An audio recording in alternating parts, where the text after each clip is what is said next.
Assalamualaikum warahmatullahi wabarakatuh. Jadi penulis kali ini ingin bahas soal kepintarannya pabrik oli ya.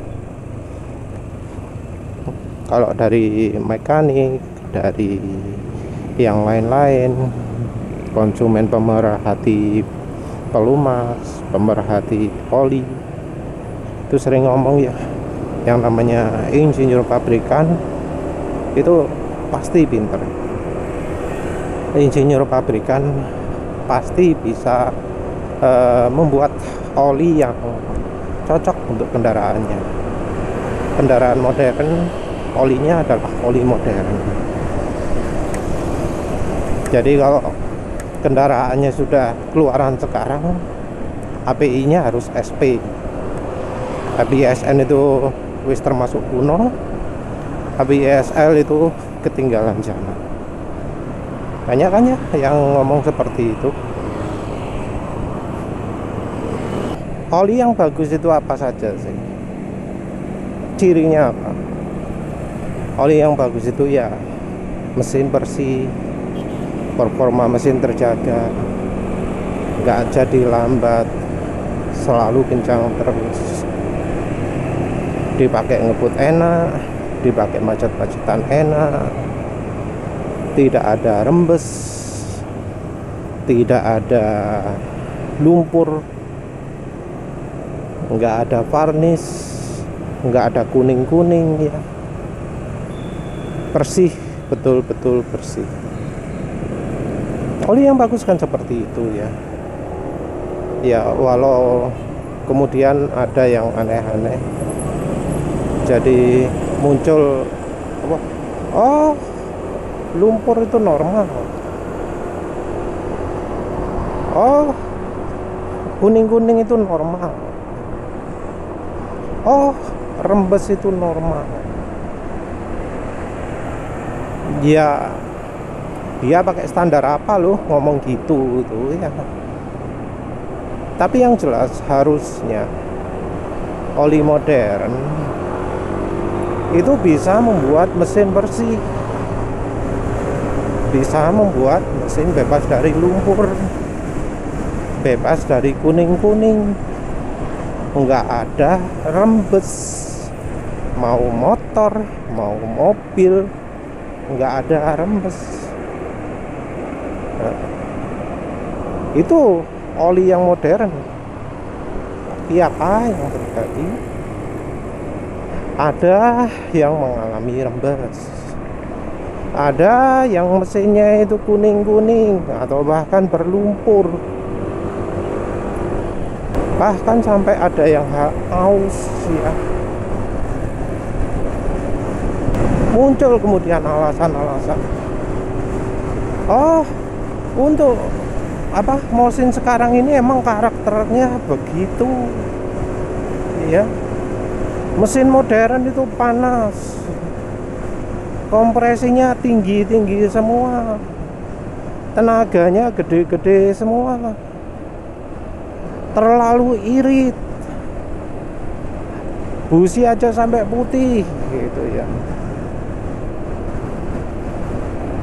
Nah, yang ngomong kayak gitu ya balik lagi ya, kenapa kok ngomong mesin modern kondisinya seperti itu? Kenapa kok nyalahkan itu mesin modern, teknologi tinggi? Kan katanya mobil atau motor modern harus pakai oli modern. Nah, itu olinya sudah pakai modern, sudah pakai full sintetik, sudah pakai API SP malah ya. Tapi kok masih berlumpur, tapi kok masih rembes, tapi kok masih kuning-kuning, performa juga bisa turun. Kenapa terjadi seperti itu? Nah, padahal olinya itu sudah mengikuti standar paling modern, kok masih rembes, kok masih kuning-kuning mesinnya, apalagi sampai ada yang berlumpur. Apa yang terjadi?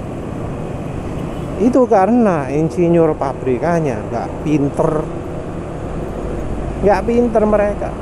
Kalau pinter bikin oli, ya pasti nggak akan ada lah yang kena lumpur, nggak akan ada lah yang sampai rembes. Mungkin ada yang nyalahkan apa, oh pabrikannya buat seal ini nggak bagus, terlalu tipis dan seterusnya. Loh, katanya insinyurnya sudah mendesain motor dengan baik ya. Kalau sampai salah kayak gitu, berarti insinyurnya bodoh toh ya. Tapi kenapa kok nggak ngakui? Ya terutama ya yang perlu diingat itu adalah kebanyakan pabrikan itu mengujinya tidak pakai oli Indonesia atau bensin Indonesia.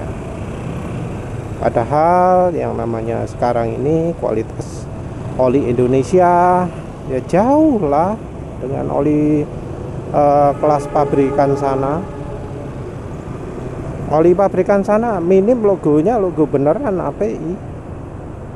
Olinya pasti ya nyobanya oli berkualitas, nggak akan pakai oli ecek-ecek. Tapi yang terjadi di Indonesia apa? Dapatnya oli ecek-ecek.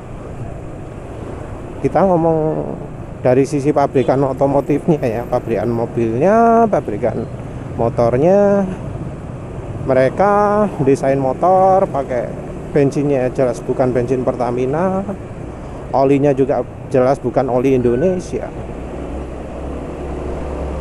Kemudian muncul rembes, muncul lumpur.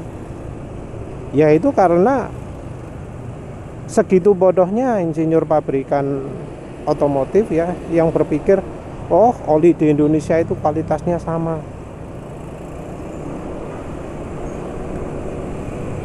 Nah dari sisi pabrikan olinya itu sendiri ya, juga sama-sama bodohnya ya.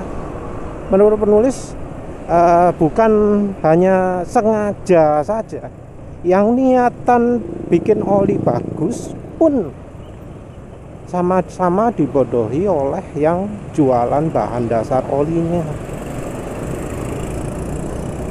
Dan ya sayangnya kayaknya pembuat oli di Indonesia itu tidak begitu memperhatikan soal bahan dasar oli.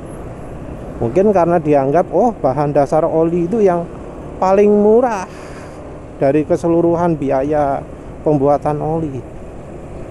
Mungkin cuma berapa? 15% atau berapa gitu ya biaya bahan dasar olinya. Yang mahal itu dari aditifnya. Sehingga ya kebanyakan oli-oli murah itu yang sering terjadi adalah aditifnya kurang. Tapi ya yang niat apa bikin oli terbaik pun ya masih dibodohi oleh penjual bahan dasar oli. Karena apa? Karena orang Indonesia cara mengukur olinya terbatas, nggak kayak orang luar negeri. Jadi yang paling membuat penulis berkesan itu adalah ketika lihat videonya The Motor Oil Geek ya, yang mengukur shear stability sebuah oli pakai alat namanya KRL, buh apa itu. Dan di situ bisa terlihat oli-oli terkenal ya. Oli Liquimolys 10W60 yang kebetulan penulis juga pernah coba. Yang namanya oli itu harusnya kekentalannya itu tetap bertahan ya, bisa bertahan dengan baik selama pemakaian. Yang bisa mensimulasikan pemakaian itu ya KRL itu ya. Karena yang namanya panas ya, semua oli kena panas. Uji panas ada sendiri, uji daya tahan panas ada sendiri. Nah ini uji terhadap yang namanya shear, sobekan-sobekan ketika oli dikocok-kocok di dalamnya mesin. Nah diuji itu ya oli Liquimolys 10W60 dari hanya 15 menit dilakukan di mesin itu kekentalannya turun 26%.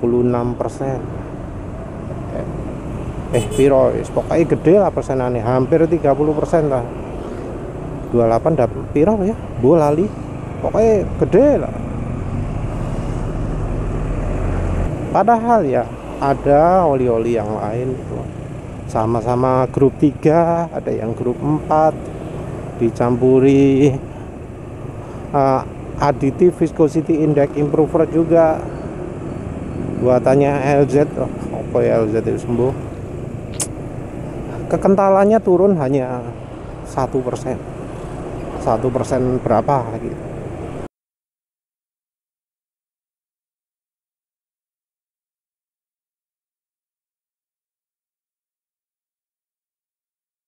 Beda jauh sekali dengan liqui moly itu menurut penulis terjadi di Indonesia dalam kondisi pabrikan olinya atau pembuat olinya atau pemilik merek olinya itu pingin bikin oli yang stabil kekentalannya. Jadi mereka yang merek-merek olinya menurut penulis ya nggak sadar bahwa bahan oli yang mereka beli itu buruk sekali shear stability-nya. Menurut penulis bisa saja ya bahan dasar oli yang mereka beli untuk buat oli mereka itu menggunakan additive viscosity index improver untuk membuat olinya itu jadi terkesan punya viscosity index tinggi. Dan ya di Indonesia nggak ada itu, nggak ada alat untuk bisa menguji shear stability itu, nggak ada yang namanya KRL itu. Yang jadi andalan di Indonesia itu adalah uji evaporation loss ya, uji penguapan. Oleh karena itu ketika ada pabrikan pemilik merek oli itu ngomong soal oli, pasti ngomongnya oh oli kami ini tahan panas, penguapannya minim, jangan disamakan dengan oli lain atau oli mineral gitu ya. Ya memang bener penguapan mereka minim, tapi sama saja perlindungan yang diberikan oleh oli mereka itu buruk karena pada saat dipakai kekentalannya turun drastis. Oli itu dianggap nggak layak pakai setelah kekentalannya turun grade. Jadi grade itu ada kekentalan sekian sampai sekian, misalnya apa ya, SAE 40 ya, kalau nggak salah 12,5 sampai 16, berapa gitu ya, kalau nggak salah ya, ongkosnya lali.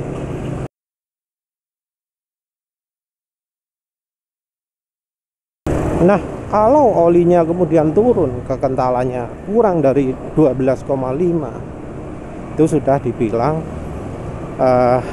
turun grade, yang tandanya olinya sudah nggak layak pakai. Jadi misal oli 10W40 ya, ketika kekentalannya itu sudah sama dengan grade 10W30 atau kurang dari 12,5 CST, itu harus dianggap oli sudah rusak. Dan ya kekentalan ini bisa ketika sedang dipakai atau di kesempatan berikutnya, karena ada yang namanya penurunan kekentalan sementara, ada namanya penurunan kekentalan permanen. Nah, dua-duanya nggak boleh terjadi ya. Karena nggak ada itu, makanya ya semua oli di Indonesia jadi buruk. Jadi makanya untuk yang daerah dingin gitu ya, ada yang pakai oli 20W50, 15W50, 10W50. Karena ketika dipakai oli-oli tersebut, kekentalannya turun jadi 10W40, turun jadi 10W30, yang kebetulan pas dengan kebutuhan mereka. Nah, mereka yang di daerah panas yang benar-benar butuh 20W50 atau single grade 40, nggak bakal bisa merasakan enaknya oli, karena ketika dipakai olinya turun grade semua. yang 20W50 malah bisa jadi 10W30, apalagi yang SE40. Makanya untuk mereka-mereka yang daerah panas sulit cari oli bagus, karena ya olinya turunnya terlalu banyak. Terus soal kompatibilitas terhadap seal ya, penyebab rembes, penyebab lumpur, terus nggak kita bahas lah apa sih yang harus ditambahkan pada oli sehingga bisa aman terhadap seal, bisa nggak rembes gitu ya. Tapi jelas bahwa oli-oli yang katanya API, SN, AVSP itu bohongan. Kenapa? Karena kalau beneran nggak mungkin ada rembes, karena yang namanya sertifikasi API itu salah satunya adalah menguji kompatibilitas terhadap seal. Jangan sampai oli itu merusak seal. Nah, ketika oli itu merusak seal, bikin rembes, terus bikin lumpur, bikin varnish, jadi warna kuning-kuning mesinnya, artinya olinya telah bohong. Makanya itu ya, penulis itu sering rekomendasi kalau beli oli ya nggak tahu sifatnya apa-apa, pengen beli yang mahal, beli yang ada logo API-nya, atau minim lah dari merek yang punya oli ada logo API-nya. Karena minim pabrikan tersebut tahu bagaimana caranya membuat oli itu lulus logo API. Kalau satu pabrikan, satu merek nggak punya produk yang lulus logo API, ya ada kemungkinan olinya itu nggak pernah lulus API, yang artinya olinya bisa saja tidak lulus kompatibilitas terhadap seal, tidak lulus uji deposit, tidak lulus uji lumpur. Uji lumpur ada sendiri ya. Jadi diuji kalau nggak salah ada berapa persen sludge gitu ya, sludge, varnish atau apalah, pokoknya ono lah uji untuk mengukur terjadinya deposit itu. Oli yang lulus API, yang ada logo API itu punya standar tertentu yang oli itu nggak boleh lebih buruk dari sekian gitu ya, dari angka tertentu minim si ono batasnya lah, jadi nggak parah.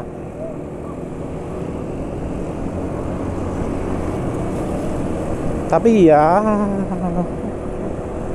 buktinya orang-orang pakai oli bermerek masih saja mengalami itu ya.